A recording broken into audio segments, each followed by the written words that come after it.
Start ചെയ്യാലോ അല്ലേ? ആ ഒരു മിനിറ്റ്. ഓക്കെ.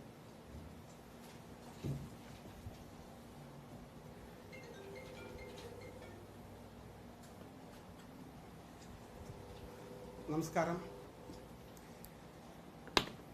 ആരാധനാലയങ്ങളിൽ ആരാധന നിർവഹിക്കാൻ അനുമതി നൽകണമെന്ന് ആവശ്യപ്പെട്ടുകൊണ്ട് കഴിഞ്ഞ ആഴ്ച സമസ്ത കേരള ജംഇയ്യത്തുൽ അധ്യക്ഷൻ സയ്യിദ് മുഹമ്മദ് ജിഫ്രി മുത്തുക്കോയ തങ്ങളും general secretary professor K Alikutty Musliyar അവர்களுം കേരള മുഖ്യമന്ത്രിക്ക് നിവേദനം നൽകിയിരുന്നു. അനുകൂലമായ പ്രതികരണം കാത്തു നിൽക്കുകയായിരുന്നു. ഈ കഴിഞ്ഞ ദിവസം മുഖ്യമന്ത്രി നടത്തിയ വാർത്താ സമ്മേളനത്തിൽ ഒരുപാട് ഇനങ്ങളിൽ ഇളവ് അനുവദിക്കുന്ന കൂട്ടത്തിൽ തീർച്ചയായും ഈ ഇളവ് പ്രതീക്ഷിച്ചിരുന്നു. പക്ഷേ അങ്ങനെ ഇളവ് പ്രഖ്യാപിക്കപ്പെട്ടില്ലെന്ന് മാത്രമല്ല, ഇത്തിരി കൂടി കഴിയണമെന്ന് മുഖ്യമന്ത്രി പത്രക്കാരോട് മറുപടി പറയുകയാണ് ചെയ്തത്. അതിനിടെ കേരളത്തിലെ മുസ്ലിം സംഘടനകൾ ഒറ്റക്കെട്ടായി മുഖ്യമന്ത്രിയോട് ഇതേ ആവശ്യം ഉന്നയിച്ചിരുന്നു. പോസിറ്റീവായ ഒരു പ്രതികരണം ഉണ്ടായിട്ടില്ല. ഈ പശ്ചാത്തലത്തിൽ സമസ്ത കേരള ജംഇയ്യത്തുൽ യുവജന സംഘടന സുന്നി യുവജന സംഘം സംസ്ഥാന കമ്മിറ്റി ചില സമരപരിപാടികളുമായി മുന്നോട്ട് പോകാൻ പ്ലാൻ ചെയ്തിട്ടുണ്ട്. അക്കാര്യം ബഹുമാനനായ ഞങ്ങളുടെ ജനറൽ സെക്രട്ടറി സയ്യിദ് മുഹമ്മദ് കോയ തങ്ങൾ ജമലുല്ലൈലി കോഴിക്കോട് ഖാദി അവറുകൾ നിങ്ങൾക്ക് മുമ്പിൽ സമർപ്പിക്കുന്നു. നിങ്ങളെല്ലാവരെയും സ്വാഗതം ചെയ്യുന്നു.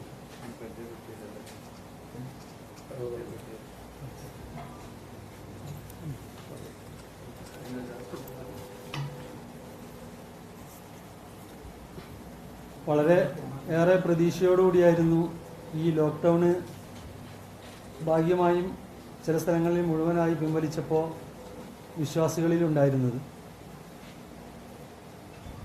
മാസങ്ങളായി ആരാധനാലയങ്ങളൊക്കെ അടഞ്ഞുകിടന്ന് വിശ്വാസികളുടെ പ്രധാനപ്പെട്ട ദിവസങ്ങളിൽ പോലും പള്ളിയിൽ പോയി പ്രാർത്ഥിക്കാനോ മറ്റോ കഴിയാത്തൊരവസ്ഥ വന്നപ്പോൾ നാട്ടിൻ്റെയും ജനങ്ങളുടെയും ഒക്കെ സുരക്ഷയും മറ്റും മനസ്സിലാക്കിക്കൊണ്ട് ഗവൺമെൻറ്റിൻ്റെ എല്ലാ നിയമങ്ങളും അംഗീകരിച്ചുകൊണ്ട് തന്നെയായിരുന്നു നാം ഒക്കെ ഈ കഴിഞ്ഞ മാസങ്ങൾ കഴിഞ്ഞുപോയത്. എങ്കിലും വലിയൊരു പ്രതീക്ഷ ഉണ്ടായിരുന്നു. കോവിഡിൻ്റെ പശ്ചാത്തലത്തിൽ നിർത്തിവെച്ച പള്ളികൾക്കൊക്കെ തന്നെ തുറന്ന് പ്രവർത്തിക്കാനുള്ളൊരു അവസരം ഈ ലോക്ക്ഡൗൺ പിൻവലിക്കലോടുകൂടി ഉണ്ടാകുമെന്ന ആ പ്രതീക്ഷ വളരെ നിരാശരാക്കിയിട്ടുണ്ട്. എങ്കിലും നമുക്ക് വലിയ പ്രതീക്ഷ ഇനിയും ഗവൺമെൻറ്റിലുണ്ട്. എത്രയും വേഗം പ്രോട്ടോക്കോളുകൾ പാലിച്ചുകൊണ്ട് തന്നെ പള്ളികളിൽ നിസ്കാരാദി കർമ്മങ്ങൾ നിർവഹിക്കാൻ അനുമതി ലഭിക്കുമെന്നുള്ള പ്രതീക്ഷയുണ്ടെങ്കിൽ ഇനിയും വല്ലാതെ വിശ്വാസികളെ പ്രയാസപ്പെടുത്തുന്ന രീതിയിൽ ഒരു തീരുമാനം ഉണ്ടാവരുതെന്നും ഇനിയും ഉണ്ടെങ്കിൽ അതനുസരിച്ച് ചില വിഷയങ്ങൾ മുന്നോട്ട് പോകേണ്ടി വരും.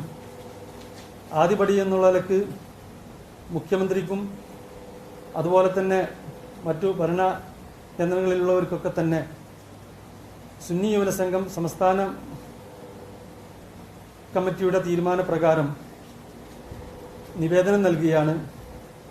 നാളെ തന്നെ മുഖ്യമന്ത്രിയെ നേരിട്ട് കണ്ടുകൊണ്ട് ആവശ്യമുന്നയിക്കാൻ വേണ്ടി തീരുമാനമെടുത്തിട്ടുണ്ട്. അതുമായി ബന്ധപ്പെട്ടുകൊണ്ടാണ് ഇന്നിവിടെ നിങ്ങളുടെ മുമ്പിൽ പത്രസമ്മേളനം വിളിച്ചിട്ടുള്ളത്. അനുബന്ധമായിക്കൊണ്ട് ഇൻഷാ അല്ലാഹ് നമ്മുടെ അബ്ദുൽ സമദ് പൂക്കോട്ട് സാഹിബ് നിങ്ങളോട് ആ കാര്യങ്ങൾ അവതരിപ്പിക്കും.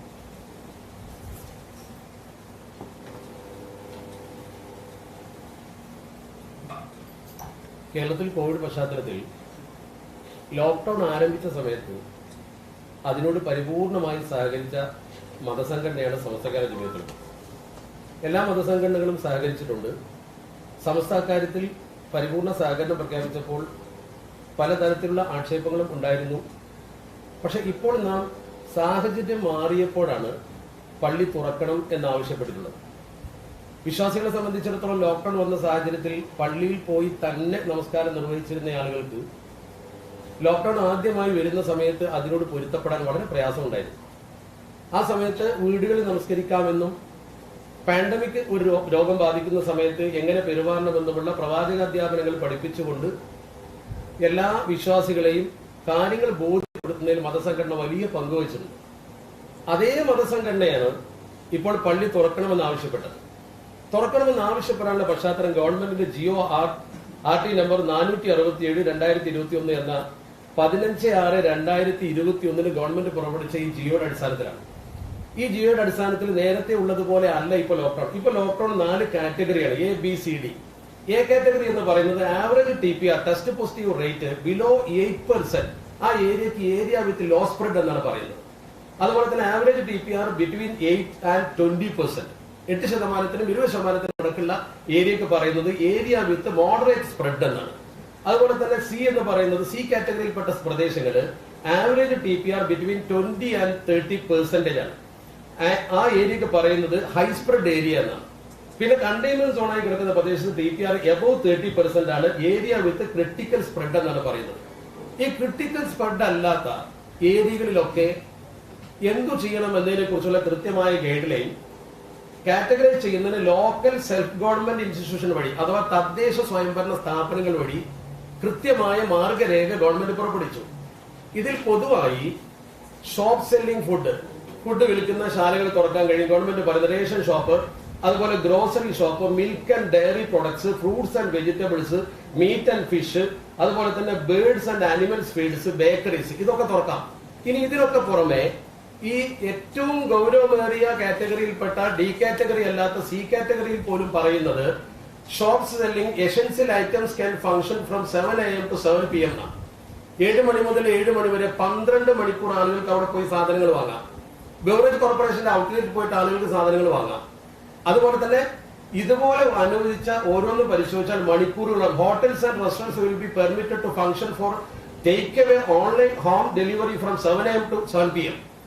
ഒരു നമസ്കാരത്തെ സംബന്ധിച്ചിടത്തോളം 15 മിനിറ്റേ ഉള്ളൂ. 7 AM to 7 PM എന്ന് പറയുമ്പോൾ 12 മണിക്കൂറാണ്. ഇവിടെ ആവശ്യപ്പെടുന്നത് സാധാരണ 1 മണിക്കൂറും 25 മിനിറ്റും മാത്രമാണ്. 15 മിനിറ്റ് ഒരു നമസ്കാരത്തിന് അനുവദിച്ചാൽ 5 സമയത്ത് നമസ്കാരത്തിന് ഒരു ദിവസം വേണ്ടത്. വെള്ളിയാഴ്ച 1/2 മണിക്കൂർ. സ്വാഭാവികമായും ആ മധ്യാഹ്ന നമസ്കാരത്തിന്റെ 15 മിനിറ്റ് കൂട്ടിയാൽ ഒരു എക്സ്ട്രാ 15 മിനിറ്റേ കൂടേണ്ടതുള്ളൂ. ഇത് വെച്ച് നോക്കുമ്പോൾ ഒരു 1.5 മണിക്കൂർ ഒരു ദിവസം അനുവദിക്കുന്നതും 12 മണിക്കൂർ അനുവദിക്കുന്നതും തമ്മിൽ വ്യത്യാസമുണ്ട്. മാത്രമല്ല ഗവൺമെന്റ് ഇതിൽ പറയുന്നുണ്ട് all public offices including PSU, അതുപോലെ തന്നെ companies, commissions, corporations, autonomous organisation will function with up to 25% staff on rotation basis. Rotation ബേസിസിൽ 25% ആളുകൾക്ക് പങ്കെടുക്കാം, 50% ആളുകൾക്ക് പങ്കെടുക്കാവുന്ന ഓഫീസുകളുണ്ട്. അങ്ങനെ വരുമ്പോൾ പള്ളിയിൽ എല്ലാവരെയും അനുവദിക്കണമെന്ന് ഞങ്ങൾ പറഞ്ഞിട്ടില്ല. പള്ളിയുടെ വിശാലത അനുസരിച്ച് പ്രദേശത്തെ ഏത് സോണാക്കിയാണ് തിരിച്ചിട്ടുള്ളത് അതിന്റെ കാറ്റഗറൈസേഷൻ അനുസരിച്ചുകൊണ്ട് ഗവൺമെന്റ് ഏതൊക്കെ സ്ഥാപനങ്ങൾ അനുവദിക്കുന്നുവോ അതുപോലെ ഈ പള്ളിക്കും അനുവദിക്കണം എന്നേ പറഞ്ഞുള്ളൂ. ഇത്രയും വിശാലമായ ഒരു ഡീറ്റെയിൽ ആയിട്ട് ഉദാഹരണമായി ഇതിൽ തന്നെ പറയുന്നുണ്ട് ഓരോ സോണുകളിലും അനുവദിക്കപ്പെട്ട കാര്യങ്ങൾ പറയുമ്പോൾ government secretariat and accountant general office will function with up to 50% staff. അതാണ് ഞാൻ നേരത്തെ പറഞ്ഞ 50% സ്റ്റാഫ് വെച്ചിട്ട് പ്രവർത്തിക്കുന്നത്. അതുപോലെ തന്നെ however marriage ceremonies and funerals will be permitted with maximum 20%. 20 ആൾക്ക് മാരേജ് സെറമണിയിൽ പങ്കെടുക്കാം. അതുപോലെ ഫ്യൂണറൽസ് മരണാനന്തര ചടങ്ങിൽ പങ്കെടുക്കാം. അതുപോലെ തന്നെ all shops including Akshaya centre and establishment ഇതൊക്കെ ശരിക്കും പ്രവർത്തിക്കാമെന്ന് വിശദമായി പറഞ്ഞു. Taxis and autorickshaws can be operated, എല്ലാം ചെയ്യാം. ഇത്തരം ഒരു സാഹചര്യത്തിൽ ഇതൊക്കെ പോകുന്ന സ്ഥലത്ത് എല്ലാവരെയും അനുവദിക്കണമെന്നല്ല പറഞ്ഞത്. ഞങ്ങൾ ആവശ്യപ്പെടുന്ന വളരെ കൃത്യമായി സൂചിപ്പിക്കാനുള്ളത് പോയിന്റ് ബൈ പോയിന്റായി ഞാൻ പറയാം. ഒന്ന്, തുടക്കത്തിൽ ഇതിനോട് മതസംഘടന പൂർണ്ണമായി സഹകരിച്ചു. എല്ലാ സ്ഥലത്തും തുറക്കണമെന്ന് മതസംഘടന ആവശ്യപ്പെടുന്നില്ല. സർക്കാർ TP റേറ്റ് നോക്കിയിട്ട് ടെസ്റ്റ് പോസിറ്റീവ് റേറ്റ് നോക്കിയിട്ട് കാറ്റഗറൈസ് ചെയ്തുള്ള പ്രദേശങ്ങളിൽ തുറക്കാവുന്നിടത്ത് തുറക്കാൻ അനുവദിക്കണം. ഇതിൽ ആരാധനാലയങ്ങൾ ഈ ഇളവുകളിൽ ഉൾപ്പെടുത്താതിരുന്നത് തികച്ചും പ്രതിഷേധാർഹമാണ്. കാരണം ഗവൺമെന്റിന് മുമ്പിൽ അതിന്റെ 2 ദിവസം മുമ്പ് നമ്മുടെ ബഹുമാന്യരായ പണ്ഡിത നേതാക്കൾ നേരത്തെ ഇവിടെ സൂചിപ്പിച്ചതുപോലെ സമസ്ത കേരള ജമിയത്തുലമയുടെ പ്രസിഡന്റ്, സെക്രട്ടറി അടക്കം ഒപ്പിട്ട കത്ത് ഡയറക്റ്റ് ആയിട്ട് എത്തിച്ചു കൊടുത്തു. അത് കൊടുക്കുകയും അതുപോലെ തന്നെ എല്ലാ മതസംഘടനകളെയും കൂട്ടിച്ചേർത്തുകൊണ്ട് ഗവൺമെന്റിനോട് ഈ കാര്യം അപ്പീൽ ചെയ്യുകയും ചെയ്തു. സാധാരണ നമസ്കാരങ്ങൾക്ക് ഒരു 15 മിനിറ്റ് വെച്ച് മാത്രം പള്ളി തുറന്നാൽ മതി. എല്ലാ സമയത്തും പള്ളി തുറന്നിടണമെന്ന് പറയുന്നില്ല. രോഗം തീരെ ഇല്ലാത്ത സ്ഥലത്ത് സൗകര്യം പോലെ നടക്കട്ടെ. കോവിഡ് പ്രോട്ടോകോൾ പാലിക്കാൻ ഞങ്ങൾ ബാധ്യസ്ഥരാണ്, മഹല്ല് കമ്മിറ്റി ബാധ്യസ്ഥരാണ്. ഈ വിഷയത്തിൽ മഹല്ലിലെ ജനങ്ങളെ ബോധവൽക്കരണം നടത്താനും ഞങ്ങൾ ബാധ്യസ്ഥരാണ്. ആഴ്ചയിൽ ഒരു ദിവസമാണ് പ്രത്യേക പ്രത്യേകം മനസ്സിലാക്കേണ്ട ഒരു കാര്യം ഇതിൽ തന്നെ പറഞ്ഞിട്ടുണ്ട്, ഞാൻ സമയം കളയുന്നതിന് വേണ്ടി വായിക്കുന്നില്ല, നിങ്ങൾക്കൊക്കെ അറിയാവുന്ന കാര്യമാണ്. വെള്ളിയാഴ്ച എല്ലാറ്റിനും ഇളവാണ്, ശനി ഞായർ ഫുൾ ലോക്കാണ്. അതുകൊണ്ട് തന്നെ വെള്ളിയാഴ്ച എല്ലാറ്റിനും ഇളവുണ്ടാകുമ്പോൾ കഴിഞ്ഞ വെള്ളിയാഴ്ചത്തെ അനുഭവം നമ്മൾ കണ്ടു. എല്ലാ സ്ഥലത്തും ആളുകൾ തിങ്ങിക്കൂടിയിരുന്നു. ബെവറേജ് ഔട്ട്ലെറ്റിലൊക്കെ ഈ ആളുകൾ തിങ്ങിക്കൂടിയാണ് നിൽക്കുന്നത്. പക്ഷെ പള്ളിയിൽ അകലം പാലിക്കാൻ സ്ഥലമുണ്ട്, അതുപോലെ തന്നെ സൂക്ഷ്മത പാലിക്കാൻ സൗകര്യമുണ്ട്. പലപ്പോഴും നമ്മൾ മനസ്സിലാക്കിയിട്ടുള്ളതാണ്, 5 നേരത്തെ നമസ്കാരത്തിന് ഒരു മനുഷ്യൻ ഒരു ദിവസം 30 തവണ അവന്റെ 2 കൈകളും കഴുകും. അത് പ്രത്യേകം ശ്രദ്ധിക്കേണ്ട കാര്യമാണ്. അതോടൊപ്പം അവന്റെ മറ്റാവശ്യങ്ങൾക്കും തീർച്ചയായിട്ടും ശുചിത്വം, വൃത്തി, നിയന്ത്രണം എന്നിവ കൃത്യമായി പാലിക്കാൻ പള്ളിയിൽ കഴിയും. അതുപോലെ തന്നെ വിവാഹം പോലുള്ള ചടങ്ങുകൾക്ക് 20 പേർക്ക് പങ്കെടുക്കാമെങ്കിൽ അതിനേക്കാൾ നിയന്ത്രിതമായി നടത്താൻ കഴിയുന്ന നമസ്കാരത്തിന്, അതിനേക്കാൾ കുറഞ്ഞ സമയം കൊണ്ട് തീർക്കാവുന്ന നമസ്കാരത്തിന് എന്തുകൊണ്ട് പള്ളി തുറന്നു തന്നുകൂടാ? അത് മഹല്ല് കമ്മിറ്റികളും അതുപോലെ തന്നെ മതപ്രവർത്തകരും ഏറ്റെടുത്ത് സാനിറ്റൈസർ അടക്കമുള്ള സൗകര്യം ചെയ്ത് മുസല്ല വെക്കുന്നിടത്ത് അത് വെച്ച് ജനങ്ങളെ ബോധവൽക്കരിച്ച് കൃത്യമായി നടത്താൻ തയ്യാറാണ്. അതുകൊണ്ട് ഞങ്ങൾ ആവശ്യപ്പെടുന്നത് ഈ വിഷയത്തിൽ ഗവൺമെന്റ് വിശ്വാസികളുടെ അഭ്യർത്ഥന പരിഗണിക്കണം. വിശ്വാസികളുടെ അഭ്യർത്ഥന എന്ന് പറയുമ്പോൾ കേരളത്തിലെ പ്രഗത്ഭരായ മത നേതാക്കളാണ് ആവശ്യപ്പെട്ടത്. അത് പരിഗണിച്ചുകൊണ്ട് ആരാധനാലയങ്ങൾ തുറക്കണം. പ്രത്യേകിച്ച് ആരാധനാലയം എന്ന് പറയുമ്പോൾ ക്രൈസ്തവ സമൂഹത്തിന്റെയും ഹൈന്ദവ സമൂഹത്തിന്റെയും ആരാധനാലയങ്ങളെ കുറിച്ച് അവരാണ് പറയേണ്ടത്. എങ്കിലും പൊതുവായി ആരാധനാലയങ്ങൾ തുറക്കണം എന്ന് തന്നെയാണ് ഞങ്ങൾക്ക് അഭ്യർത്ഥിക്കാനുള്ളത്. ഈ കാര്യം ആർക്കും ബോധ്യപ്പെടാവുന്നതേ ഉള്ളൂ. ദയവ് ചെയ്ത് ഇതിനെ രാഷ്ട്രീയമാക്കുവാനോ അതല്ലെങ്കിൽ ഇത് ട്വിസ്റ്റ് ചെയ്തുകൊണ്ട് മറ്റൊരു അർത്ഥത്തിലേക്ക് കൊണ്ടുപോകാനോ ശ്രമിക്കരുത്. സമുദായത്തിനകത്തു നിന്ന് തന്നെ വ്യത്യസ്ത അഭിപ്രായങ്ങൾ ഉണ്ടായേക്കാം. യഥാർത്ഥം എന്താണെന്ന് പരിശോധിച്ച് മുഖ്യമന്ത്രി നടപടിയെടുക്കുമെന്നാണ് ഞങ്ങൾ പ്രതീക്ഷിക്കുന്നത്. കേരളത്തിലെ എല്ലാ പ്രശ്നങ്ങളിലും ഇടപെടാനുള്ള സുന്നി യുവജന സംഘം എന്ന ആ പ്രസ്ഥാനത്തിന്റെ അഭ്യർത്ഥന കൂടിയാണ് ഈ പത്രസമ്മേളനം.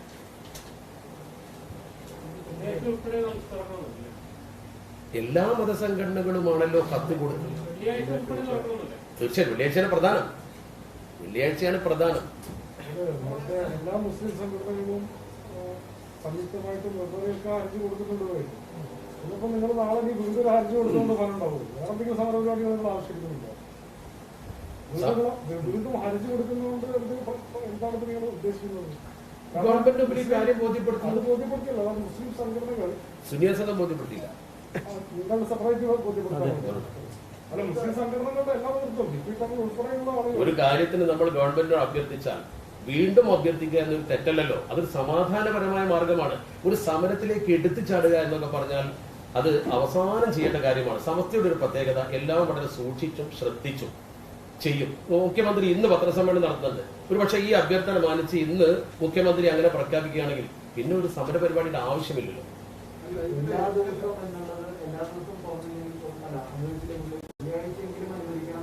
അങ്ങനെയല്ല, പള്ളി ഇപ്പോൾ സോണുകൾ തിരിച്ച സ്ഥിതിക്ക് എ അതുപോലെ തന്നെ ബി കാറ്റഗറിയിലൊക്കെ കൃത്യമായി പള്ളിയേക്കാൾ ആളുകൾ കൂടുന്ന സ്ഥലം തുറക്കുന്നുണ്ട്. അതുകൊണ്ട് പള്ളി തുറക്കാം. എല്ലാ സമയത്തും തുറക്കണമെന്ന് പറയുന്നില്ല. ഈ 5 ടൈം നോക്കിയിട്ട് അത് നിർവഹിച്ച് പുറത്തു വരാൻ കഴിയുന്ന ഒരു പ്രത്യേക ടൈം തുറന്നാലും മതി എന്നാണ് ഞങ്ങളുടെ അഭിപ്രായം.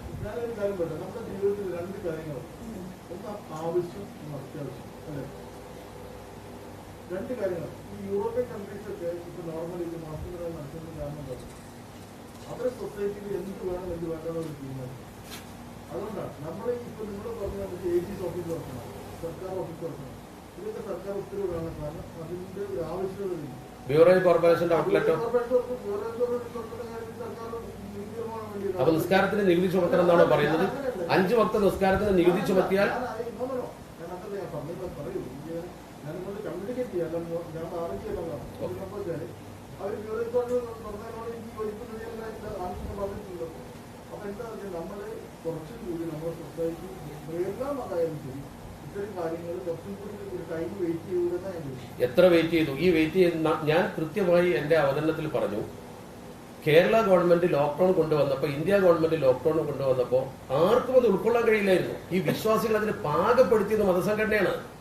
ഒരാൾക്കും അറിയില്ല പഴയ കാലഘട്ടത്തിൽ ഇങ്ങനെ ഉണ്ടായിരുന്നു, അതിന്റെ ഇസ്ലാമിക വശം ഇന്നതാണ് എന്നൊന്നും. അത് പണ്ഡിതന്മാർ പറഞ്ഞപ്പോഴാണ് എല്ലാവരും പഠിച്ചത്. അതുകൊണ്ടാണ് ജനങ്ങൾ സമാധാനപ്പെട്ടത്.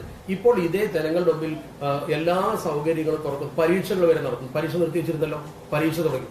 അതുപോലെ തന്നെ ഓൺലൈനായിട്ടുള്ള പഠനത്തിന് പുറമെ നമ്മുടെ സമൂഹത്തിൽ പരീക്ഷ നേരിട്ട് നടത്താമെന്ന് വരുന്നൊരു സാഹചര്യത്തിൽ ഞാൻ ഈ വായിച്ച ഇളവുകൾ, ഇനി ഞാൻ വായിക്കണേ അതിനേക്കാൾ കൂടുതൽ ഇളവുകളുണ്ട്. ഈ ഇളവുകളുടെ പശ്ചാത്തലത്തിൽ ഒന്ന് മാത്രം അടച്ചിടുന്നത് ശരിയല്ല എന്ന് പറയുന്നതിനോട് താങ്കൾ പ്രതികരിച്ച പ്രകാരമുള്ള പ്രതികരണം അതൊരു ഓവർ സെക്യുലർ ആകുന്ന പണിയാണ്. അതിനൊരിക്കലും മതസംഘടനയെ കിട്ടില്ല. അതല്ല ഞാൻ അങ്ങനെ മതസംഘടനയിൽ വർദ്ധിക്കാന്ന് ഞാൻ അതിന്റെ ആളുമല്ല. എന്താ വെച്ചാൽ ഞാൻ പറഞ്ഞതെന്ന് വെച്ചാൽ നമുക്ക് എല്ലാവരും കൂടി ഒരു പൊതുവായ സൊസൈറ്റിയിൽ നമുക്ക് സഹകരിക്കുക മാത്രമേ ഞാൻ ചോദിച്ചുള്ളൂ.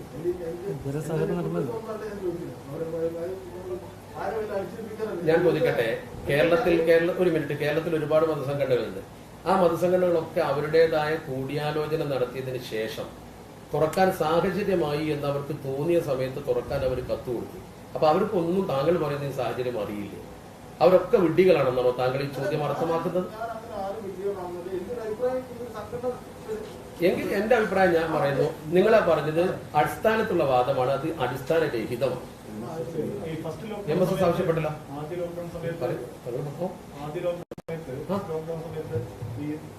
നല്ല കമ്മ്യൂണിക്കേഷൻ ഉണ്ടായിരുന്നു, നിങ്ങളുടെ അഭിപ്രായങ്ങൾ സർക്കാർ കേട്ടിരുന്നു, അങ്ങനെയൊക്കെ നിങ്ങൾ തന്നെ പലപ്പോഴും പറഞ്ഞിട്ടുണ്ട്. നോ, കമ്മ്യൂണിക്കേഷൻ ഫസ്റ്റ് അല്ല ഇവിടെ ഉള്ളത്. ആദ്യകാലത്ത് നമ്മൾ ഉദാഹരണം, അന്നത്തെ ഒരു സാഹചര്യം താങ്കൾക്കറിയില്ലേ? ഒരാള് കോവിഡ് പോസിറ്റീവായാൽ അയാൾ പുറപ്പെട്ട സ്ഥലം മുതലുള്ള റൂട്ട് മാപ്പ് നമ്മുടെ കലക്ടർ പത്രത്തിൽ ഒരുപാട് സ്ഥലം ചെലവഴിച്ചുകൊണ്ട് പത്രത്തിൽ പ്രസിദ്ധീകരിക്കുന്ന കാലമായിരുന്നു. താങ്കൾക്കറിയാലോ, ആ കാലം പോയി. ഇപ്പൊ മാറ്റം വന്നു. മാത്രമല്ല ജനങ്ങൾ നിയന്ത്രണവും പഠിച്ചു. മുഖ്യമന്ത്രി എന്നെ നേരിട്ട് മതസംഘടന യോഗം വിളിച്ചു ചേർത്തിരുന്നു, നിങ്ങൾ അഭിപ്രായങ്ങൾ പറഞ്ഞിരുന്നു, മുഖ്യമന്ത്രി കേട്ടിരുന്നു, അങ്ങനെ സിറ്റുവേഷൻ ഉണ്ടായിരുന്നു. ഈ രണ്ടാം ഘട്ടത്തിൽ ഇപ്പൊ അങ്ങനെ സിറ്റുവേഷൻ ഇല്ലേ? എന്താ സംഭവിക്കുന്നത്? ഈ വിഷയത്തിൽ അങ്ങനെ ഒരു മതസംഘടന യോഗം വിളിച്ചിട്ടില്ലല്ലോ. വിളിച്ചാൽ സമസ്ത അതിന്റെ അഭിപ്രായം തീർച്ചയായും പറയും. അങ്ങനെ ഒരു സാഹചര്യത്തിൽ മാറ്റം ഉണ്ടായിരുന്നുണ്ടായിരിക്കും.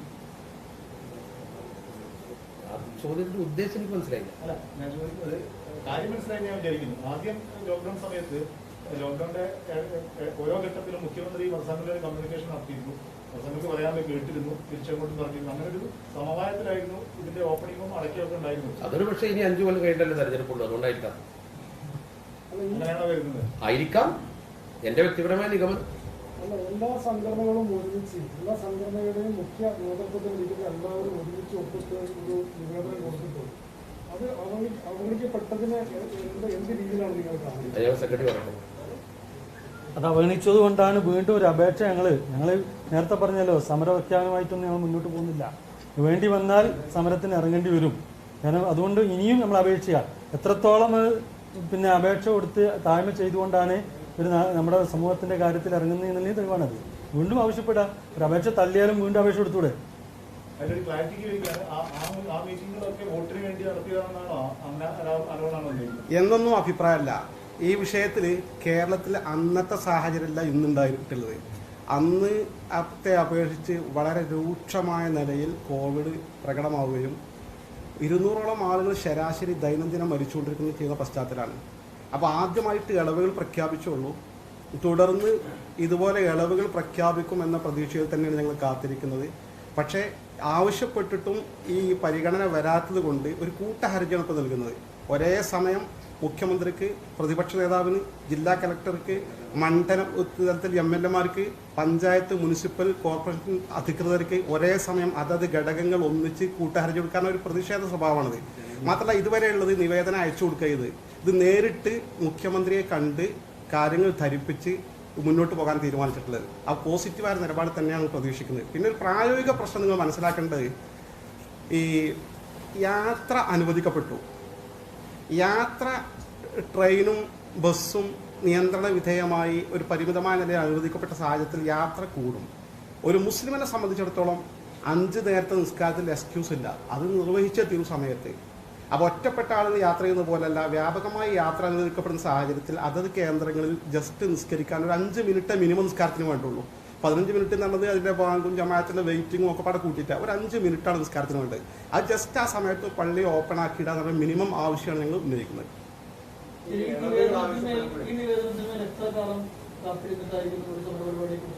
അത് തീർച്ചയായും കൂടുതൽ കാത്തിരിക്കേണ്ട ആവശ്യമില്ല എന്നുള്ളതാണ് പൊതു നിലപാട് സ്വീകരിച്ചിട്ടുള്ളത്. ഏതാനും ദിവസങ്ങൾ കാത്തിരുന്നിട്ട് അനുകൂലമായ ഒരു പ്രതികരണം ഇല്ലെങ്കിൽ നേതൃത്വവുമായി കൂടി ആലോചിച്ച് അതിന് ആവശ്യമായ പരിപാടികൾ ആവിഷ്കരിച്ച് മുന്നോട്ട് പോകും. അത് തീരുമാനത്തിലെടുത്താൽ മിക്കവാറും അനുകൂല നടപടി ഉടനെ ഉണ്ടാവുമെന്നാണ് പ്രതീക്ഷിക്കുന്നത്. കാരണം എല്ലാ മതസംഘടനകളും ആവശ്യപ്പെട്ടതാണ്, സമസ്ത പ്രത്യേകിച്ചും ആവശ്യപ്പെട്ടതാണ്. അനുകൂല നടപടി ഉണ്ടാവും എന്നാണ് പ്രതീക്ഷിക്കുന്നത്. മുഖ്യമന്ത്രിയുമായിട്ട് നേരിട്ട് പറഞ്ഞു, സംസാരിച്ചു കഴിഞ്ഞു, ഉടൻ ഒരു തീരുമാനം ഉണ്ടാവുന്ന കാര്യത്തിലാണ് മുഖ്യമന്ത്രി മറുപടി നൽകിയിട്ടുള്ളത്. അപ്പോൾ ഇതിൽ നമ്മൾ പറയുന്ന ഒരു കാര്യം പ്രത്യേകം ശ്രദ്ധിക്കണം. എല്ലാ സ്ഥലത്തും പള്ളി തുറക്കണം നമ്മൾ പറയുന്നില്ലല്ലോ, പ്രായോഗികത മാത്രമേ പറയുന്നുള്ളൂ. രോഗവ്യാപനം വർദ്ധിച്ചിരുന്നൊരു സമയത്ത് പരിപൂർണമായി എല്ലാവരും മനസ്സിലാക്കി. ഇപ്പൊ രോഗവ്യാപനം അത്രയില്ല. ഗവൺമെന്റ് ഒരു മാനദണ്ഡം വെച്ചിട്ടുണ്ട്, അതാണ് test positive rate TPR. TPR അനുസരിച്ചാണല്ലോ ഓരോ സോണുകൾ തിരിച്ചത്. അപ്പൊ അങ്ങനെ പ്രശ്നങ്ങളില്ലാത്ത സ്ഥലത്ത് 2-3 കാര്യങ്ങൾ ശ്രദ്ധിക്കണം. ഒന്ന്, പള്ളികളെല്ലാം ഒരുപോലെയല്ല. വിശാല വിശുദ്ധമായ പള്ളിയുണ്ട്. നേരത്തെ പറഞ്ഞ പോലെ 140 MLA ഒന്നിച്ചിരിക്കുന്ന സഭകൾ, അവിടെ മണിക്കൂറുകളോളം ചർച്ചയാണ്. പള്ളിയിൽ ആകെ 5-10 മിനിറ്റേ വേണ്ടു. പൂർണ്ണാർത്ഥത്തിൽ ഒരു 10 മിനിറ്റോ 15 മിനിറ്റോ അല്ലെങ്കിൽ പെട്ടെന്ന് ഒരു 5 മിനിറ്റ് കൊണ്ടോ തീർക്കാവുന്ന ആരാധനയുള്ളൂ. വെള്ളിയാഴ്ച ഒരു 15-20 മിനിറ്റിനിടയ്ക്ക് എന്തായാലും വേണ്ടി വരും. അപ്പൊ അത് തന്നെ സോണ് നോക്കി രോഗവ്യാപനത്തിന്റെ തോതനുസരിച്ച് സ്വാഭാവികമായും ഇതിന്റെ ചുമതല കൊടുത്തിരിക്കുന്നത് ലോക്കൽ ബോഡികൾക്കാണ്, പ്രാദേശിക തദ്ദേശ സ്വയംഭരണ സ്ഥാപനങ്ങൾക്കാണ്. അങ്ങനെ തന്നെ പറയുന്നുണ്ട്. അപ്പൊ അവർക്കിത് പരിശോധിക്കാൻ വളരെ എളുപ്പമാണ്. അവിടെയൊക്കെ ഹെൽത്ത് ഉദ്യോഗസ്ഥന്മാരും കാര്യങ്ങളുണ്ട്. സോൺ വർദ്ധിക്കുകയാണ് അഥവാ ടെസ്റ്റ് പോസിറ്റീവ് റേറ്റ് വർദ്ധിക്കുകയാണെങ്കിൽ അടച്ചിടാൻ ഈ സമൂഹം തീർച്ചയായും തയ്യാറാവും. ആത്മഹത്യാപരമായ ഒരു സമീപനം സമുദായം എടുക്കില്ല. ഈ നേതാക്കൾക്ക് അതൊക്കെ കാഴ്ചപ്പാടുണ്ട്. നമ്മുടെയും ജീവൻ ഒരുപോലെയല്ലേ. അപ്പൊ അതുകൊണ്ട് തന്നെ ആത്മഹത്യാപരമോ അല്ലെങ്കിൽ നിയമലംഘനമോ അല്ല ഇത്. ശരിക്കൊരു പ്രദേശത്ത് രോഗവ്യാപനം കുറവാണെങ്കിൽ എല്ലാവരും തുറന്നിടുമ്പോൾ ഞാൻ ചോദിക്കട്ടെ, താങ്കൾക്ക് തന്നെ അറിയാം വെള്ളിയാഴ്ചയിലെ അവസ്ഥ എന്താണ്? മാർക്കറ്റിലൊക്കെ വൻ തിരക്കാണ്, ആവശ്യമാണ്, ഇളവുകളാണ്. നേരത്തെ ഇളവുകളൊന്നും ഇല്ലല്ലോ. ആ സമയത്തോട് പള്ളി തുറക്കാൻ പറയാൻ പാടില്ല. ഇപ്പോ വെള്ളിയാഴ്ച സാധാരണ ദിവസം പോലെയാണ്. ഞാനിപ്പോൾ മലപ്പുറത്ത് നിന്ന് ഇങ്ങോട്ടാണ് വന്നത്. ഒരു പരിശോധനയും എവിടെയില്ല എന്ന് പറഞ്ഞാൽ നേരത്തെ അങ്ങനല്ല. മലപ്പുറത്ത് നിന്ന് കോഴിക്കോടെത്താൻ 5-6 പരിശോധന കഴിഞ്ഞേ കഴിയും. ഇന്നലത്തേതോട് രൂപം മാറി. ഇന്നൊരു പത്രം എഴുതിയത് തന്നെ കേരളം പഴയ അവസ്ഥയിലേക്ക് മടങ്ങുന്നു എന്നാണ്. രാഷ്ട്രീയമായ അത്യാവശ്യം സ്വാധീനമുള്ള ഒരു സംഘടനയാണല്ലോ സമസ്ത. ഇതും രാഷ്ട്രീയവും തമ്മിൽ കൂട്ടിപ്പഴക്കേണ്ട കാര്യം എന്താണ്? അപ്പൊ ആ രീതിയിൽ നിങ്ങൾ ഏതെങ്കിലും തരത്തിൽ ശ്രമിച്ചിരുന്നു? നിങ്ങൾ ജനപ്രതിനിധികൾ ആരെങ്കിലും ഇതിനു വേണ്ടി ശ്രമിച്ചില്ല എന്നൊരു തോന്നലുണ്ടോ? ജനപ്രതിനിധി എഴുന്നേറ്റ് നിയമസഭയിൽ പറഞ്ഞില്ലേ പള്ളി തുറക്കണമെന്ന്? ആരാധനാലയം തുറക്കണമെന്ന് നിയമസഭയിൽ ജനപ്രതിനിധി പറഞ്ഞല്ലോ. നേരത്തെ മതസംഘടനകൾ എഴുത്തു കൊടുത്തല്ലോ. വിവിധ സംഘടനകൾ വിവിധ പരിപാടികൾ സംഘടിപ്പിച്ചല്ലോ. ആവശ്യപ്പെടാത്തത് കൊണ്ടല്ല.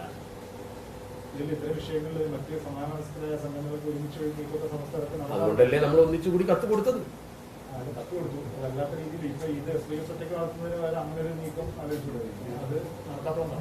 ആദ്യ സ്റ്റെപ്പല്ലേ ഇത് ആവശ്യം വരുന്ന സമയത്ത് ഞങ്ങൾ കൂടി ആലോചിച്ചിട്ട് എല്ലാ സംഘടനകളും ഒരുമിച്ച് മുഖ്യമന്ത്രിയെ കാണാൻ ഒരു അപ്രായോഗികത ഉണ്ടല്ലോ. ഇത് വിഷയം മനസ്സിലായല്ലോ. We can conclude. ഇനി ആവശ്യമില്ലല്ലോ. ഇതുമായി ബന്ധമില്ലാത്ത മലപ്പുറം ജില്ലാ വിഭജനം ചർച്ച ചെയ്തു. മലപ്പുറം ജില്ലയിൽ അത് സംബന്ധമായി SKSF ജില്ലാ കമ്മിറ്റിയും SYS ജില്ലാ കമ്മിറ്റിയും ഒക്കെ പ്രത്യേകം ചർച്ച നടത്തി. മലപ്പുറത്ത് കലക്ടറേറ്റ് കൃത്യമായി ജില്ലയിൽ ആവശ്യമുള്ള കാര്യങ്ങളെ കുറിച്ചുള്ള നിവേദനം സമർപ്പിച്ചിട്ടുണ്ട്. വിദ്യാഭ്യാസ സ്ഥാപനങ്ങളുടെ കുറവുണ്ട്, ആരോഗ്യ സ്ഥാപനങ്ങളുടെ കുറവുണ്ട്, ഉന്നത വിദ്യാഭ്യാസ സ്ഥാപനങ്ങളുടെ കുറവുണ്ട്. ഈ കുറവുകൾ പരിഹരിക്കുന്നതിന് വേണ്ടി ഗവൺമെന്റിന് ബോധ്യപ്പെടുന്ന വിധം പ്രത്യേകം രേഖപ്പെടുത്തി കലക്ടർക്ക് കൊടുത്തിട്ടുണ്ട്. ഇനി അതിന്റെ തുടർ നടപടികളുമായി മുന്നോട്ട് പോകും. ജില്ലയിൽ വികസനം വരണമെന്നാണ് നമ്മുടെ ആവശ്യം. ആ വികസനത്തിന് ഉപോത്ബലകമായി ജില്ല വിഭജിക്കേണ്ട ഒരു ആവശ്യം ഇപ്പോൾ ഉണ്ട് എന്നത് ശരിയാണ്. അങ്ങനെ ഒരു ആവശ്യം ശക്തമായി മുന്നോട്ട് വെച്ച് ആരും ഇറങ്ങിയിട്ടില്ല എന്നുള്ളതാണ്.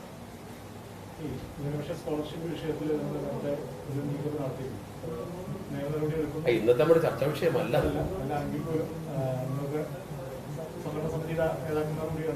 ഇനി ഇപ്പം സർക്കാർ ഭാഗത്ത് അങ്ങനെ അപ്പീലും അങ്ങനെ തുടർ നടപടികളും സമിതിയെ വെച്ചിരിക്കുകയാണ്. അത് സംസ്ഥ അങ്ങനെ തള്ളിക്കളഞ്ഞിട്ടുണ്ട്. ഇനി എന്താണ് അടുത്ത നീക്കം? ഈ വിഷയം സർക്കാരിന് വളരെ ഭംഗിയായി പെട്ടെന്ന് പരിഹരിക്കാവുന്നേ ഉള്ളൂ. കാരണം 100% മുസ്ലിങ്ങൾക്ക് അവകാശപ്പെട്ടതാണ് സർക്കാർ കമ്മീഷൻ റിപ്പോർട്ടിന്റെ അടിസ്ഥാനത്തിലുള്ള പാർലമെന്റ് കമ്മിറ്റി റിപ്പോർട്ട്. അത് 100% മുസ്ലിങ്ങൾക്ക് നൽകുക. അതോടൊപ്പം പൂശി കമ്മീഷൻ റിപ്പോർട്ട് വരുന്നുണ്ട്. ക്രിസ്റ്റി ഫെർണാണ്ടസും ജേക്കബ് പുന്നൂസും അടക്കമുള്ള JB കൂശി കമ്മീഷൻ. അത് ക്രൈസ്തവ സമൂഹത്തിന്റെ പ്രശ്നങ്ങൾ പഠിക്കാനാണ്. അവർക്കും ഉണ്ടാകും പ്രശ്നങ്ങൾ. അവരിലും പിന്നാക്കക്കാരുണ്ട്. അപ്പൊ അവരുടെ പ്രശ്നങ്ങൾ പഠിച്ച് റിപ്പോർട്ട് ചെയ്യുമ്പോൾ അത് ന്യായമാണെങ്കിൽ പരിശോധിച്ച് അവർക്ക് നടപ്പാക്കി കൊടുക്കുക, ഇത് മുസ്ലിങ്ങൾക്ക് നടപ്പാക്കി കൊടുക്കുക. അതോടുകൂടി പ്രശ്നം തീരും. അതിന് കോശി കമ്മീഷൻ റിപ്പോർട്ട് വരുന്നവരെ കാത്തിരിക്കേണ്ട കാര്യമില്ല. കാരണം ഇത് പഠനത്തിന്റെ അടിസ്ഥാനത്തിലുള്ളതാണ്. ഇത് കോടതി ചോദ്യം ചെയ്യുകയും കോടതി റദ്ദാക്കുകയും ചെയ്ത ഉത്തരവുകൾക്ക് അപ്പുറം പാലോളി കമ്മിറ്റി റിപ്പോർട്ട് ഗവൺമെന്റ് അംഗീകരിച്ച ഗവൺമെന്റ് ഓർഡർ സാധുതയുള്ളതാണ്. അത് കോടതി ചോദ്യം ചെയ്തിട്ടില്ല. ആ ഓർഡർ നിലനിൽക്കുന്ന കാലത്തോളം ഗവൺമെന്റിന് ആ ഓർഡറിന് മേൽ തുടർ നടപടി സ്വീകരിക്കാം. അതേസമയത്ത് റദ്ദാക്കിയത് ഇതിന് ബാധകമല്ല. ഇതിനെ കോടതിയിൽ ചോദ്യം ചെയ്തിട്ടില്ല, കോടതി ഇതിന്മേൽ സ്പർശിച്ചിട്ടില്ല. പാലോടി കമ്മിറ്റി റിപ്പോർട്ട് ഗവൺമെന്റ് അംഗീകരിച്ച ജിയോ പ്രകാരമുള്ളതാണ്, അത് നടപ്പാക്കണം. അതുകൊണ്ട് തന്നെ കോശി കമ്മീഷൻ റിപ്പോർട്ട് വരുമ്പോൾ അത് ന്യായമാണെങ്കിൽ അത് നടപ്പാക്കട്ടെ. ഇല്ലില്ല, തെറ്റാണ്, താങ്കൾ തെറ്റി. കോടതി വിധിയോടുകൂടി പാലോടി കമ്മിറ്റി റിപ്പോർട്ടിന്റെ സാധുതയെ ചോദ്യം ചെയ്തിട്ടില്ല. കോടതി 2-3 സ്കോളർഷിപ്പുകളുടെ ഓർഡറാണ് റദ്ദാക്കിയത്. അത് പ്രകാരമുള്ള ആനുകൂല്യം കൊടുക്കാൻ സ്ഥിതി എന്നല്ല, അത് കൊടുക്കാൻ ഗവൺമെന്റ് പുതിയ ഇംപ്ലിമെന്റേഷൻ പ്രോഗ്രാം ഉണ്ടാക്കണം. അതായത് ഇപ്പോൾ ഉണ്ടാക്കിയ ഇംപ്ലിമെന്റേഷനിലെ തെറ്റാണ് ചൂണ്ടിക്കാണിച്ചത്. കാറ്റഗറൈസ് ചെയ്തു എന്നുള്ളതാണ്. അതായത് ന്യൂനപക്ഷ സമുദായത്തെ കാറ്റഗറൈസ് ചെയ്തു. എന്നിട്ട് അദ്ദേഹം വാദിച്ചത് ഈ 80-20 എന്ന 20-ൽ ക്രിസ്ത്യാനികളിൽ തന്നെ, ക്രൈസ്തവ സമൂഹത്തിൽ തന്നെ കുറെ ആളുകളുണ്ട്, 2 കൂട്ടരെ മാത്രമേ ചേർത്തുള്ളൂ. ന്യൂനപക്ഷത്തിനുള്ള ആനുകൂല്യത്തിൽ ഒരു കൂട്ടരെ അങ്ങനെ തിരിക്കാൻ പാടില്ല. അവർ തെറ്റിദ്ധരിച്ചു. സത്യത്തിൽ ഇത് ന്യൂനപക്ഷ ആനുകൂല്യമല്ല, പിന്നാക്ക സമുദായം എന്ന രീതിയിലുള്ള ആനുകൂല്യമാണ്. പിന്നാക്ക സമുദായം എന്ന രീതിയിൽ മുസ്ലിങ്ങൾ ദേശീയ ആവറേജിനേക്കാൾ പുറകിലാണ്. അതിനെക്കുറിച്ച് 2 കോടതി വിധിയുണ്ട്. ഒന്ന് ഗുജറാത്ത് ഹൈക്കോടതിയുടെ വിധി, ബോംബെ ഹൈക്കോടതിയുടെ വിധി. ആ 2 വിധിയിലും സച്ചാർ കമ്മീഷന്റെ സാധുതയെ ചോദ്യം ചെയ്തിരുന്നു. മുസ്ലിങ്ങൾക്കായിട്ട് എങ്ങനെ കൊടുക്കുക എന്ന്. അതിന് കോടതി പറഞ്ഞ മറുപടി, കാലങ്ങളായി ദേശീയ ആവറേജിനേക്കാൾ മുസ്ലിങ്ങൾ പുറകിലായതുകൊണ്ടാണ് ഇത് നോട്ട് കൺസേർഡ് വിത്ത് റിലീജിയൻ എന്ന് പറഞ്ഞത്. മതം അനുസരിച്ച് കൊടുത്തതല്ല, അവരുടെ ബാക്ക്വേർഡ്നെസ് നോക്കിക്കൊണ്ട് കൊടുത്തതാണ്. കോടതി പറഞ്ഞൊരു വാചകം കൂടി ഉണ്ട്. കോടതിയിൽ മറുപക്ഷം വാദിച്ചത് ഇത് ഡിസ്ക്രിമിനേഷൻ ആണെന്നാണ്. കോടതി പറഞ്ഞത് നോട്ട് ഡിസ്ക്രിമിനേഷൻ ബട്ട് അഫർമേഷൻ എന്നാണ്. അപ്പൊ ഇത് ഡിസ്ക്രിമിനേഷൻ അല്ല, അഫർമേഷൻ ആണെന്ന് 2 കോടതി പറഞ്ഞത്. കാത്തിരിക്കണ്ടല്ലോ, കോശി കമ്മീഷൻ വരുമ്പോൾ അത് നടപ്പാക്കട്ടെ. ഇതിവിടെ പെർഫെക്റ്റ് ആയിട്ട് നിൽപ്പുണ്ടല്ലോ.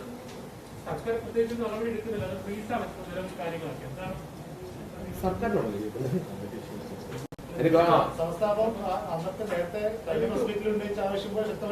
ശക്തമായി ഉന്നയിക്കുന്നില്ല. നമുക്ക് ഈ കിട്ടിക്കൊണ്ടിരുന്ന ആനുകൂല്യം കൃത്യമായി കിട്ടണം, അത് പൂർണ്ണാവകാശമാണ്. അത്ര നമ്മൾ ആവശ്യം. ഇങ്ങനത്തെ പറഞ്ഞത് പിൻവാങ്ങുമെന്ന് പറഞ്ഞാൽ ഇത്രയൊക്കെ അല്ലാതെ എന്താ പറയാ? നിങ്ങൾക്കിത് രൂക്ഷമായി പറഞ്ഞ മറ്റുള്ള സമുദായത്തെ വെറുപ്പിക്കണം എന്നാണോ? അതിന്റെ തയ്യാറല്ല. നമ്മുടെ ഒരു നയം, നമ്മുടെ അല്ല, സർക്കാരിനോട് പറയുമ്പോഴും ഇത് 2 സമുദായങ്ങൾ തമ്മിലുള്ള പ്രശ്നമാക്കി മുതലെടുക്കാൻ ശ്രമിക്കുന്ന ആളുകൾക്ക് അത് നമ്മൾ കാണണം. അതാണ് പ്രശ്നം. ഞങ്ങളെ സംബന്ധിച്ചിടത്തോളം, ഞങ്ങളെ എന്ന് പറഞ്ഞാൽ മുസ്ലിം സമുദായത്തെ സംബന്ധിച്ചിടത്തോളം വേറൊരു കൂട്ടർക്ക് കൊടുത്തുകൂടാന്നില്ല. അവരുടെ അവകാശം അവർക്ക് കൊടുക്കുക, നമ്മുടെ അവകാശം നമുക്ക് തരിക. ഇതാണ് നമ്മുടെ നയം. അതേസമയത്ത് വേറെ ചിലർ മറ്റു രീതിയിൽ ഇത് ചിത്രീകരിക്കുന്നുണ്ട്. തീർച്ചയായിട്ടും